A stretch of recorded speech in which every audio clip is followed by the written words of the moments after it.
আপনি আগে কি কাজ করতেন? আমি আগে মেজর ছিলাম। I was the major of Indian army. আচ্ছা, তাহলে আপনার এই অবস্থা হয়ে গেল কিভাবে? আমার পায়ে গুলি লাগলো না চায়না যুদ্ধের সময়। আচ্ছা, তা আপনি পেনশন পাননি? না, পেনশন পাইনি। আপনারা দেখছেন আদর্শ তিতুমির পত্রিকার সঙ্গে রয়েছি আমি ধৃতরাষ্ট্র। আজকে আপনাদেরকে আমরা দেখাবো যে মানুষের যখন শক্তি থাকে, মানুষ যখন অর্থ রোজগার করে, তখন কিন্তু তার কোনো ভালোবাসার কমতি হয় না। সবাই দেখবেন আশেপাশের পরিবারের লোকেরা সবাই তাকে খুব ভালোবাসে। তার মাথায় তেল থাকার পরেও অনেকে দেখবেন তার মাথায় গিয়ে তেল দেয়। কেন জানেন? কারণ হচ্ছে তখন ওই ব্যক্তির কাছে টাকা আছে, পয়সা আছে।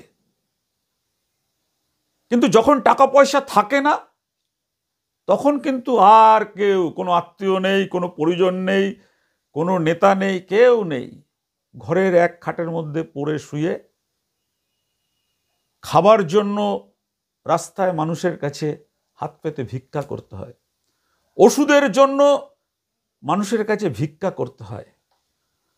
কয়েকদিন ধরেই আমাদের কাছে একটা খবর আসছিল, আমাদের ক্রাইম রিপোর্টার সুরেন্দ্র কুমার সিং, যে ব্যারাকপুরের যে গাজাগলি আছে, সেই গাজাগলিতে কঙ্কন মুখার্জি নামে এক ভদ্রলোক থাকেন।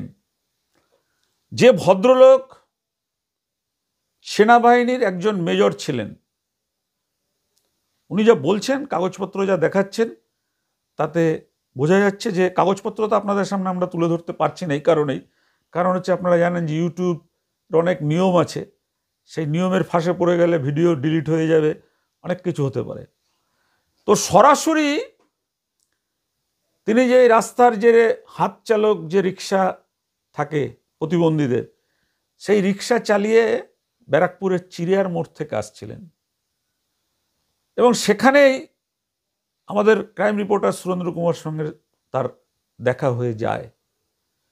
দেখা হওয়ার পরে সুরেন্দ্র সিংয়ের কাছে তিনি হাত জোর করে আকুতি করেন যে একটু ওষুধ কেনার জন্য টাকা দিতে। আমাদের তো আপনারা জানেন নিজেদেরই চলে না। নিজেরা যখন আমাদের খবর করার পরে যখন আদালতে মামলা হয়, কেস হয়, সেই সব জায়গায় আমরাই গিয়ে নিজেরা অনেকটা ভিখারির মতন মানুষের কাছ থেকে মাধুকারি করে আমার এবং সুরেন্দ্র সিংয়ের আমরা কিন্তু সারাটা দিন সেইভাবে চালাই। স্বাভাবিকভাবে আমাদের খুব কষ্ট হয়। আমাদের পকেটে যৎসামান্য যা ছিল সেটা আমাদের ক্রাইম রিপোর্টার তার হাতে তুলে দেন। তুলে দেওয়ার পরে তিনি যে কথাগুলো বলছেন, যারা মানুষ, প্রকৃত যারা মানুষ, যাদের ভেতরে মনুষ্যত্ব আছে, যাদের ভেতরে বিবেকবোধ আছে, তারা এমন ছবি, এমন কথা শোনার পরে তার পাশে দাঁড়াবেন না, এটা হতে পারে না। দেখুন, আজকে আমরা যাকে দেখাচ্ছি আপনাদের সামনে, এনার নাম হচ্ছে কঙ্কন মুখার্জি, যিনি ভারত এবং চায়না যুদ্ধেও লড়াই করেছিলেন। আজকে দেখুন তিনি রাস্তায় সেই হাত চালক রিক্সা ভ্যান চালিয়ে মানুষের কাছে ভিক্ষা করছেন। আপনি আগে কি কাজ করতেন? আমি আগে মেজর ছিলাম। I was the major of Indian army. আচ্ছা, তাহলে আপনার এই অবস্থা হয়ে গেল কিভাবে? আমার পায়ে গুলি লাগলো না চায়না যুদ্ধের সময়। আচ্ছা, তা আপনি পেনশন পাননি? না, পেনশন পাইনি। একটাই টাকা পেয়েছি। 66 থেকে পেনশন, আমি 62 থেকে যাই। আচ্ছা, তাহলে আপনি এইভাবে দয়নীয় অবস্থাতে ঘুরছেন, না খেয়ে এইরকম আপনার অবস্থা হয়েছে, কি ভারত সরকার কোনো আপনাকে হেল্প করেনি? আমাকে ছাপা ছিল ব্রিগেডিয়ার, ও অনেক হেল্প করেছিল। আর কেউ করেনি, আর কেউ হেল্প করেনি। তাহলে আপনার দিন দশা কিভাবে চলছে? আপনি কিভাবে খাচ্ছেন এখন? আচ্ছা, ভিক্ষা চেয়ে খাচ্ছেন? ওষুধ কিনতে পারছি না। আচ্ছা,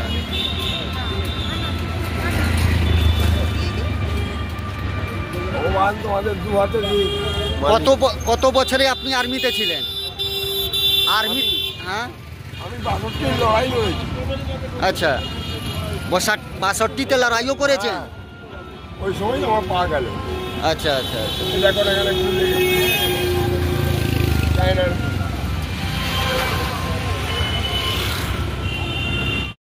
আপনার নাম? পঙ্কজ মুখার্জি। পঙ্কজ মুখার্জি। সাহায্য পাচ্ছি না, কোথাও দিয়ে সাহায্য পাচ্ছেন না? ইন্ডিয়া গভর্নমেন্ট কিছু দেয়নি। আচ্ছা, ওই এককালেই 40 লাখ দিয়েছে। তো টাকাটা কি হলো? আমার বউ মারা গেল, হ্যাঁ। তখন আমার ব্রেনটা একটু খারাপ হয়ে গেছিল। আচ্ছা। আর সেই সময় আমার আত্মীয়রা লুটে নিয়ে যায়।